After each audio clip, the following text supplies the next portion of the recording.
nuclear physics means study of nucleons. Nucleons means that all particles present inside the nucleus, which means all particles. अच्छा nucleons, अच्छा तो last time हमने पढ़ा था कि हम न्यूक्लियस का जो मास है वो हम केजी में मेजर नहीं कर सकते, दैट इज इम्पॉसिबल। तो इसी वजह से हम साइंटिस्ट ने हमें एक फार्मूला दिया, उन्होंने इस तरह किया कि एक एटम ले लिया और उसी एटम को लेके जी उसी एटम को उन्होंने स्टैंडर्ड कर दिया और उसके अकॉर्डिंगली हम मास मेजर कर सकते हैं। So that we can measure the mass of any atom, any other atom, okay? तो उन्होंने इस तरह किया कि केजी तो इम्पॉसिबल, क्योंकि हमारे पास एटम जो है वो बहुत स्मॉलेस्ट पार्टिकल है। तो उन्होंने हाइड्रोजन ले लिया था, लेकिन हाइड्रोजन का फिर मसला आ गया था, क्योंकि हाइड्रोजन सारे एलिमेंट्स के साथ कंपाउंड नहीं बनाता। तो इसी वजह से साइंटिस्ट ने कार्बन की तरफ कार्बन ले लिया जी, और उन्होंने डेफिनेशन सेम रखा। डेफिनेशन मींस के हाइड्रोजन में हमारे पास मास क्या होता है, 1 होता है, सही। तो उन्होंने atomic mass unit is equal to 1, सही। तो उन्होंने कार्बन का भी सेम, कार्बन का कितना होता है, 12 होता है, 12 पॉइंट समथिंग होता है ना मास।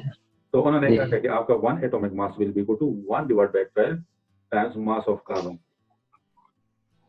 Of carbon 12। जी, तो बस सेम रखा है जिस तरह हाइड्रोजन का था ना, बस 1 ही रखा है, क्योंकि इसका 12 होता है तो वो 1 ही हो गया, सही। जी अच्छा तो अच्छा इसके अकॉर्डिंगली फिर उन्होंने मास को मेजर किया, तो मास ऑफ प्रोटॉन उनके पास आ गया था, फिर मास ऑफ न्यूट्रॉन आ गया था, और मास ऑफ ये दूसरा इलेक्ट्रॉन, जी, ये सारे आ गए थे, सही। फिर ये हमने कर दिया था। अच्छा जैसे हमारे पास जो हमने लास्ट टाइम एग्जांपल किया था, एग्जांपल में हमने एक एटम दिया था दैट इज हीलियम, और हीलियम का हमने फाइंड कर दिया था, क्योंकि हमारे पास mass of proton mass of neutron हमने ऐड अप कर दिया था, और इसका जो एक्चुअल मास था तो वो उसमें डिफरेंस आ रहा था। डिफरेंस कितना आ रहा था, क्योंकि ये जो मास था, मास of proton plus mass of neutron, इनको जब हमने ऐड अप कर दिया तो ये that is greater than this actual mass, actual mass से ये ग्रेटर आ रहा था, सही है। तो उसमें मास डिफेक्ट, जी, तो उसमें एक दूसरा कंसेप्ट फिर आ गया था दैट इज मास डेफिसिट। तो ये अच्छा ये डिफरेंस क्यों आ गया था? क्योंकि वो जो बाइंडिंग एनर्जी हमने किया था, जी बाइंडिंग एनर्जी था जी, तो मास डेफिसिट एक्चुअली आपका बाइंडिंग एनर्जी होता है, सही है, क्योंकि जब आपके दो पार्टिकल दूर होंगे तो उनके दरमियान कोई अट्रैक्टिव या कोई रिपल्सिव फोर्स नहीं होगा, सही है। तो इसी वजह से ये मास डेफिसिट पर आ गया। तो mass deficit you can say that the mass deficit will be equal to the binding energy.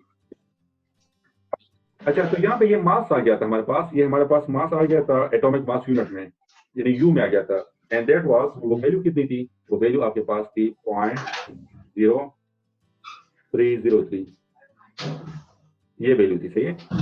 इसको हम केजी में भी कन्वर्ट कर सकते हैं, बिकॉज हमारे पास एक रिलेशन है कि 1 U will be equal to 1.66 time 10 की पावर -27 kg, सही है। तो इसको आप उसमें भी कन्वर्ट कर सकते हैं, केजी में भी कन्वर्ट कर सकते हैं, सही है। तो अब हमारे पास अच्छा अब हमारे पास आ गया किलोग्राम, यानी मास हमारे पास आ गया। तो बाइंडिंग एनर्जी होती है, तो फिर इसके बाद आइंस्टाइन आ गया, उसने हमें बताया कि हमारे पास मास और एनर्जी का एक रिलेशन होता है, that is equal to E is equal to mc²। उन्होंने ये फार्मूला हमें दिया, where your C will be equal to 3 time 10 की पावर 8 मीटर पर सेकेंड। तो उन्होंने क्या किया, उन्होंने कहा कि आप इसको यानी 0.0303 टाइम्स 1.66 टाइम 10 की पावर -27 यहाँ पे इंसर्ट कर लो, तो आपके पास एनर्जी आ जाएगा जॉल में, सही है। तो यहाँ से आपके पास एनर्जी है, तो this energy is your binding energy, सही है। तो ये आपके पास बाइंडिंग एनर्जी हो जाएगा जी। अच्छा तो इसके बाद हमारे पास बाइंडिंग एनर्जी हमें स्टेबिलिटी के बारे में भी बताता है। अगर आपका बाइंडिंग एनर्जी ज्यादा होगा तो इट मीन्स कि आपका एटम स्टेबल है, अगर बाइंडिंग एनर्जी कम होगा तो इट मीन्स कि आपका एटम स्टेबल नहीं है, अनस्टेबल है, जी बिल्कुल। अच्छा आज हम न्यू टॉपिक स्टार्ट करेंगे, तो अभी तक डिवीजन हम कर रहे थे, तो आज जो new topic was that is the nuclear equation. Nuclear equation means कि हम न्यूक्लियस, जो हमारे पास न्यूक्लियस होता है ना, दोनों का हम रिएक्शन करते हैं, एक एटम का न्यूक्लियस दूसरे एटम का न्यूक्लियस, उनका हम रिएक्शन करते हैं और उससे हमारे पास कुछ प्रोडक्ट्स बनता है, उससे हमारे पास कुछ एनर्जी आता है, उससे हमारे पास कुछ न्यू प्रोडक्ट्स बनते हैं, 2-3 न्यू प्रोडक्ट्स बनते हैं। तो वो किस तरह बनेंगे तो वो हम इसमें डिस्कस करेंगे। लेट्स से यहाँ पे हम एक एग्जांपल ले लेते हैं, और एग्जांपल में हम इस तरह कर लेते हैं कि नाइट्रोजन को मैं ले लेता हूँ, नाइट्रोजन प्लस इस पे मैं हीलियम को बम्बार्ड कर देता हूँ। अच्छा यहाँ पे अब मुझे पता नहीं है कि ये क्या मुझे देगा आउटपुट में, नाइट्रोजन का एटॉमिक नंबर कितना है? पता नहीं, देख के बताऊं फिर। 7 एटॉमिक नंबर है इसका और 14 एटॉमिक मास है। हीलियम का 2 एटॉमिक अच्छा, नंबर है और 4 एटॉमिक मास है, सही है? और 4 उसका मास है। जी अच्छा, यहाँ हमें आउटपुट जो है वो ऑक्सीजन देगा, तो ऑक्सीजन का कितना है? 16 हो 16 जाएगा। और 8, तो दूसरा क्या दे देगा? 16, 8 जी, 14, 15, 16, 17, 18। तो 4 एक, जी 4 और 2 ऑक्सीजन का एक एटॉमिक मास हीलियम क्या दे है? देगा साथ में। ऑक्सीजन का एटॉमिक मास 17 है। 60 नहीं, 16 है। आइसोटोप है आइसोटोप हम लेंगे। बट जी atomic mass unit oxygen, stable oxygen 17 atom is the stable isotope of oxygen with reactive atomic mass is 16.99, so that is equal to 17. Sir वो जो पीरियोडिक टेबल में होता है वो तो हम 16 ही लेते हैं। अच्छा, एक ऑक्सीजन 18 भी होता है। अच्छा, वो फिर आइसोटोप्स हो गए ना उसके। जी stable isotope of oxygen with rate. मेन मतलब वो जो पीरियोडिक टेबल में लिखा होता है ना, क्योंकि ऑक्सीजन काफी यूज होता है, इसलिए ऑक्सीजन का मुझे याद है कि 16 पीरियोडिक टेबल में हमेशा जी लिखा जी 16 भी है। अच्छा, यहाँ पे जो सबसे स्टेबल आइसोटोप है ना ऑक्सीजन का, वो ऑक्सीजन 18 है। जी है। सर। ओके, याद रखना चीजें हो जाए। देखो 16, 17, 18, that is the isotope of oxygen. I mean same atomic number but different mass number. Isotope definition. अच्छा, ये एटॉमिक नंबर अगर हम डिफरेंट कर ले तो इससे क्या होगा? जी, आइसोटोप में हम एटॉमिक मास डिफरेंट क्यों रखते हैं? एटॉमिक नंबर वो पूरा चेंज हो जाएगा, एलिमेंट ही चेंज हो जाएगा। एलिमेंट ही चेंज हो जाएगा। एलिमेंट ही चेंज हो जाएगा। गुड, एलिमेंट ही चेंज हो जाएगा। अच्छा, तो यहाँ पे मेरे पास हीलियम नहीं बनेगा, यहाँ पे मेरे पास बन जाएगा हाइड्रोजन बन जाएगा। ओके, तो ये इक्वेशन सेटिस्फाई हो रहा है 14। अच्छा, ये इक्वेशन कब सेटिस्फाई होगा? ये इक्वेशन तभी सेटिस्फाई होगा जब हमारे पास तीन कंडीशन को ये फुलफिल करेगा। तीन कंडीशन को, वो कंडीशन कौन कौन से? उनमें फर्स्ट कंडीशन ये है कि प्रोटॉन, जी सर। Conservation of proton. तो इस कंडीशन को ये इक्वेशन फुलफिल कर रहा है कि नहीं, कंजर्वेशन ऑफ प्रोटॉन? आपका क्या ख्याल है? सेकंड जी, कंडीशन, ताकि conservation of nucleons. Third condition will be the conservation of mass energy. अच्छा, कंजर्वेशन ऑफ प्रोटॉन की तरफ आ जाते हैं, तो आपका क्या ख्याल है, कंजर्वेशन ऑफ प्रोटॉन हो रहा है यहाँ पे कि नहीं? कंजर्वेशन ऑफ प्रोटॉन्स मींस के is that equal to number of electrons? मतलब जितने, जी, क्योंकि आयन नहीं है ना तो स्टेबल ही है, तो इलेक्ट्रॉन भी उतने ही होंगे अंदर। जी, तो उसको सेटिस्फाई कर रहा है कि नहीं? ये ऊपर इक्वेशन को देख लो। जी कर रहा है, पहले 9 थे हमारे इधर लेफ्ट पे, तो राइट पे भी 9 बन रहे हैं प्रोटॉन। जी सही, नाइट्रोजन और हीलियम के मिला के 9 प्रोटॉन्स थे, तो ऑक्सीजन और हाइड्रोजन के भी मिला के 9 प्रोटॉन्स ये थे। तो और है, फर्स्ट कंडीशन सेटिस्फाई हो। What about the conservation of nucleon? Nucleons का भी वही 14 + 4 18 था, और अब 17 + 1 भी 18 बन रहा है। ये उसको भी सेटिस्फाई कर रहे हैं। अब मास को सेटिस्फाई कर रहे हैं कि नहीं, मास एनर्जी? तो उसमें हमने क्या करना है कि नाइट्रोजन का मास लेना है, मास ऑफ नाइट्रोजन। जी सर। पीरियोडिक टेबल क्या बता रहा है? Mass of nitrogen is 14.003074 mu. This is the mass of nitrogen. Mass of helium is equal to 4.002604 हम mu. पूरा पूरा यही लेंगे सर? ये आपने पूरा लेना है इस तरह। या आपको गिवन होगा वैसे। तो ये मतलब उन्होंने हमें क्वेश्चन में दिया होगा। जी, ठीक है, उन्होंने दिया होगा। दिया होगा। Mass of oxygen is 16.99913 U. Mass of hydrogen is equal to 1.007825 U. अच्छा, अब यहाँ पे क्या करना है आपने? कंजर्वेशन को किस तरह फाइंड करना अब हम नाइट्रोजन और हीलियम का ऐड करेंगे है? ओके, और देखेंगे कि वो ऑक्सीजन और हाइड्रोजन के इक्वल है कि नहीं। जी एग्जैक्टली, तो इनका दैट सम जो है। 18.005678 U. And if you add these two masses, then that's equal to 18.006955. So यहाँ पे कुछ डिफरेंस आ रहे हैं, और वो डिफरेंस आ रहा है कि 1.277 times 10⁻³ U. ये डिफरेंस माइनस में आ रहा है. इट मींस के this value is greater than this value. ये 6955 है, दैट 5678 है. So it means के जी आपका जो एनर्जी ऑफ प्रोडक्ट है that is greater than energy of reactant. तो मतलब एनर्जी ऐड हुई है अंदर. जी, रिएक्टेंट्स का जो एनर्जी है that is less then the product energy. तो एनर्जी कहाँ से आ गई? अच्छा, ये हमारे पास कितना है 1.27 टाइम 10 पावर -3 एंड इसको हमने उसमें कन्वर्ट करना है इलेक्ट्रॉन वोल्ट में. तो that's equal to 1.2 mega electron volt. ये डिफरेंस आ रहा है. सो कंजर्वेशन ऑफ एनर्जी तभी सेटिस्फाई होगा जब योर ई आर रिएक्टेंस का जो एनर्जी है that is equal to the energy of product. कब सेटिस्फाई होगा? जब E R is equal to E P. Okay, लेकिन यहाँ पे क्या हो रहा है? E R is less than E P. जी, ये कम क्यों है वैसे? ऐड हुई है कोई एनर्जी इसमें? जी रेडिएशन हो जाएंगे. जी. तो इट मींस के there is a mass excess. Mass deficit नहीं आ रहा, मास एक्सेस आ रहा है. जी ठीक है, मैं ऐसे करता हूँ. क्योंकि energy is direct proportion to mass, तो आप मास को भी कह सकते हो. जी सर ठीक.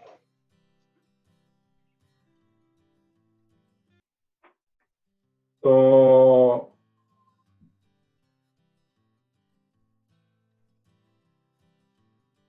इट मींस कि हमारे पास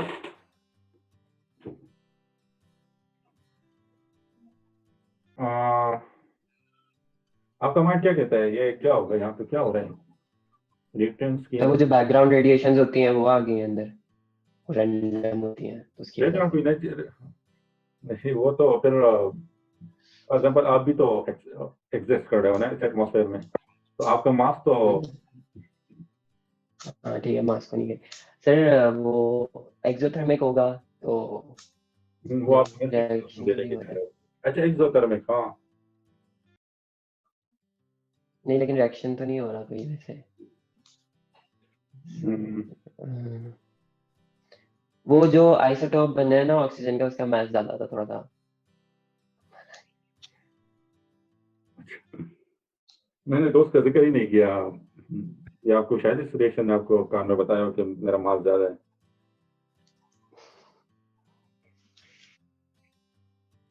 सर अब कम हो तो समझ आती है कि कोई हीट वगैरह में लूज हो गया होगा, यहाँ पे ज्यादा हो तो. हमने मास ऑफ ले लिया. सही है, मास ऑफ नाइट्रोजन मैंने ले लिया, मास ऑफ हाँ हीट जी मैंने ले लिया, mass of oxygen, mass of hydrogen, जी हीलियम, वो स्ट्रेट फॉरवर्ड मैंने ले लिया. इसमें बाकी मैंने कंसिडर जी नहीं किया. अगर मैं इसमें कुछ कंसिडर कर लूँ तो फिर शायद ये कंजर्वेशन, अच्छा ये कंजर्वेशन सेटिस्फाई होगा. ये कंजर्वेशन ऑफ एनर्जी सेटिस्फाइड है. ये जब आप रिएक्शन करोगे तो सेटिस्फाई होगा. जी सर लेकिन अभी जो जी हम कर रहे हैं तो हमारे पास रिजल्ट सेम नहीं आ रहे हैं. तो इट मीन्स कि हम जी. किसी चीज को मिस कर रहे हैं. अच्छा मतलब बीच में कोई और चीज भी है. ये बीच में कुछ और चीज भी है जो कि इसके साथ ऐड हो जाएगा, इसके साथ ऐड हो जाएगा समथिंग. ओके, और समथिंग फिर वो इक्वल एंड है. That will be equal to this. वो इसके इक्वल हो जाएगा. 5678 है, दिस इज 6955. तो वो that something is I think kinetic energy of helium. कि मेरे पास नाइट्रोजन रेस्ट पोजीशन पे था. ओके, नाइट्रोजन रेस्ट पोजीशन पे है तो इट मींस कि मैंने नाइट्रोजन का मास लेना है. ओके, और हीलियम जी इसके पास आ रहे हैं तो हीलियम कुछ हीलियम आ एनर्जी गई. लॉस कर रहे हैं. सही है, वहां पे कुछ एनर्जी लॉस कर रहे हैं और उसके बाद यहाँ पे हो जाते हैं. जी तो वो काइनेटिक एनर्जी अगर वो कितनी थी, and that is equal 1.2 mega electron volt, वो यहाँ पे मेरे पास आ गया. ठीक है, तो अगर क्वेश्चन इस उसकी तरह वजह भी आ से सकता कम है, आ रहा है. इस तरह भी क्वेश्चन आ सकता है कि जी नाइट्रोजन ये रिएक्शन कर लो तो काइनेटिक एनर्जी ऑफ हीलियम कितना था, या काइनेटिक एनर्जी ऑफ न्यूट्रॉन उसमें बम्बार्ड हो रहे हैं उसका कितना था. तो वो आप जी बता सकते हो यहाँ से. जी सर. अच्छा, तो इसके बाद हमारे पास स्टेबिलिटी आ जाता है. तो स्टेबिलिटी मींस कि हमारे पास लेस स्टेबल मींस कि जो इजीली डिसइंटीग्रेट हो जाती है.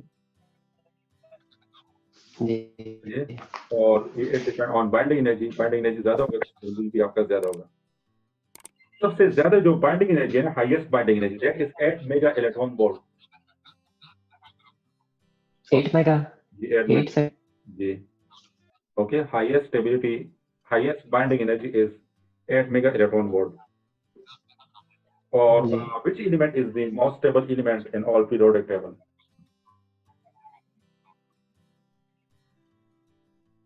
स्टेबल जो सबसे पहला वाला है हाइड्रोजन नहीं आपके बुक में दोनों ने वो तो फिर नहीं।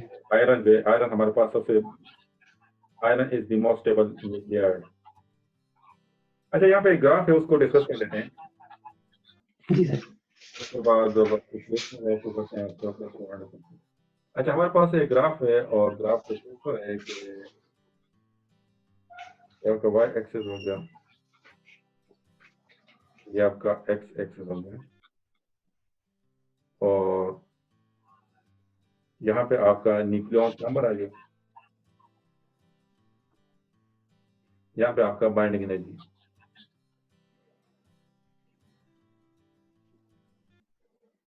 That is in mega electron volt. तो ये ग्राफ कुछ इस तरह होगा कि this point is C, highest point is B, and this is A. अच्छा, तो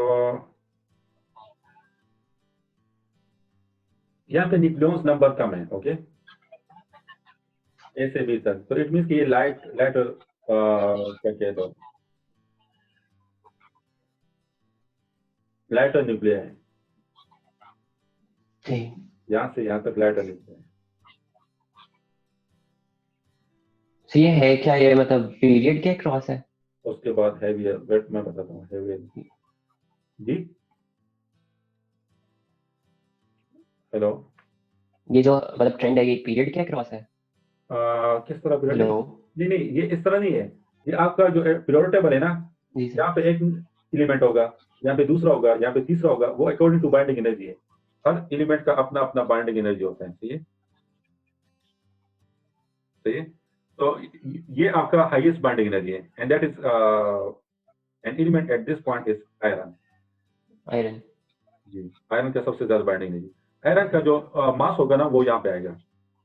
वो मतलब वो पीरियोडिक टेबल की अरेंजमेंट से इसका कुछ नहीं है, पीरियोडिक टेबल की अरेंजमेंट से उसके इसका कुछ अरेंजमेंट नहीं से कुछ नहीं है, उसके अरेंजमेंट से कुछ नहीं है, लेकिन पीरियोडिक टेबल में जब आप आगे चलते जाओ तो आपका मास इंक्रीज होता जाता है, तो यहाँ पे भी इसी तरह nucleons increase of nucleons number means increase of mass number, simple. है। जी जी तो ए और बी से आपका लाइटर न्यूक्लियॉन्स है, लाइटर न्यूक्लिया है, सही है, और ए और बी के दरमियान आपका बाइंडिंग एनर्जी भी ज्यादा है as compare to B and C. अच्छा, तो यहाँ पे क्या होगा, यहाँ पे लाइटर न्यूक्लियॉन्स हैं, तो लाइटर न्यूक्लियॉन्स जब कंबाइन हो जाते हैं तो वो हमारे पास हैवियर न्यूक्लियर बना देते हैं, तो this process is known as fusion, इसको हम फ्यूजन कहते हैं, तो ये ए और बी के दरमियान जो एलिमेंट्स है, जो एटम्स हैं, वो कंबाइन हो जाए तो वो हमारे पास हैवियर, फ्यूजन जी, हैवियर एटम बना, हैवियर बनाते हैं और फ्यूजन हो जाए। उसको फ्यूजन कहते हैं। अच्छा, फ्यूजन जो होता है ना, इसके कुछ कंडीशंस होते हैं, इसका एक कंडीशन ये है कि आपने, ये कहता है कि मैं फ्यूजन तभी करूंगा, दो एलिमेंट्स को तभी मिलाऊंगा अगर आपने मेरी दो बातों को मानना है, उनमें से एक बात ये कि आपने मुझे हाई टेम्परेचर देना है, दूसरी बात यह कि आपने मुझे हाई प्रेशर देना है,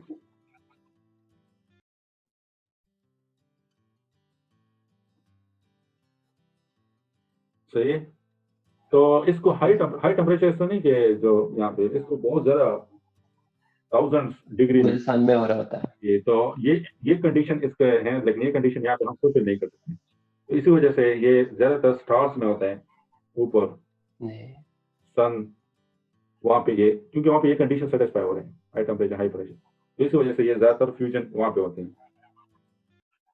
जी सर। अच्छा, जो फ्यूजन होते हैं वहाँ पे, उसको हम थर्मोन्यूक्लियर रिएक्शंस कहते हैं। उन फ्यूजन्स को जी, थर्मोन्यूक्लियर वो रिएक्शंस होते हैं ना, दो एलिमेंट्स कंबाइन हो जाते हैं, तो थर्मोन्यूक्लियर रिएक्शंस, जी सर। थर्मो मींस टेम्परेचर की वजह से हो रहा है, सही है, न्यूक्लियर मींस के न्यूक्लियॉन्स का वो एक दूसरे के साथ रिएक्शन हो रहा है, न्यूक्लियस का। अच्छा, इसके बाद हमारे पास बी और सी का आ जाता है, तो बी और सी हमारे पास हैवियर न्यूक्लियस हैं, सही है, सही, ये बी और सी का ये जी सर। हमारे पास हैवियर न्यूक्लियस है, इसको जब हम न्यूट्रॉन से बम्बार्ड कर लेते हैं, न्यूट्रॉन से न्यूट्रॉन का जो क्या होता है, इसका मास नंबर आई थिंक 1 होता है और एटॉमिक नंबर 0 होता है, प्रोटॉन नंबर 0 होता है इसका, है ना। जी जी इसको जब हम न्यूट्रॉन से बम्बार्ड करते हैं यहाँ पे किसी भी मटेरियल उसको हम न्यूट्रॉन से बम्बार्ड कर दो तो ये डिसइंटीग्रेट हो जाएगा, ब्रेक हो जाएगा इनटू 2 पार्टिकल्स, 2 स्मॉलर न्यूक्लियस में ये ब्रेकअप हो जाएगा। उसको फिर हम क्या कहते हैं, उसको हम फिशन फिजन कहते हैं। फिशन कहते हैं। ये फिजन। अच्छा, तो ये हमारे पास जो कुछ रिएक्शंस है उसको डिस्कस कर लेते हैं। हमारे पास फ्यूजन में क्या होता है, फ्यूजन में हमारे पास लाइटर जी सर। कंबाइन हो जाते हैं, lighter plus lighter, that's give us heavy nuclear या more stable nuclear. More stable means के हाई या greater binding energy, having high binding energy. ठीक है, तो ये हमारे पास क्या होगा, और ये एनर्जी को रिलीज भी करेगा, रिलीज एनर्जी, क्योंकि जब लाइट और न्यूक्लियन को आप कंबाइन करोगे तो वो कुछ ना कुछ सेक्रीफाइस करेंगे, तो वो एनर्जी को सेक्रीफाइस करते हैं। तो यहाँ पे क्या होगा, हाइड्रोजन जी दे देते हैं और तो ये मुझे एक हैवियर दे रहे प्लस नाइट्रोजन मुझे देता है और एनर्जी, तो 3 4, yes this is 1, no this is 0। तो ये मुझे हैवियर उसने न्यूक्लियर दे दिया और ये लाइटर लाइटर जैसे है। तो ये आपका फ्यूजन हो गया। फ्यूजन को हम कल डिस्कस करेंगे, फ्यूजन, और इसके बाद एक लाइफ टाइम का हाफ लाइफ टाइम वो कल डिस्कस जी हाफ लाइफ वाला। जी।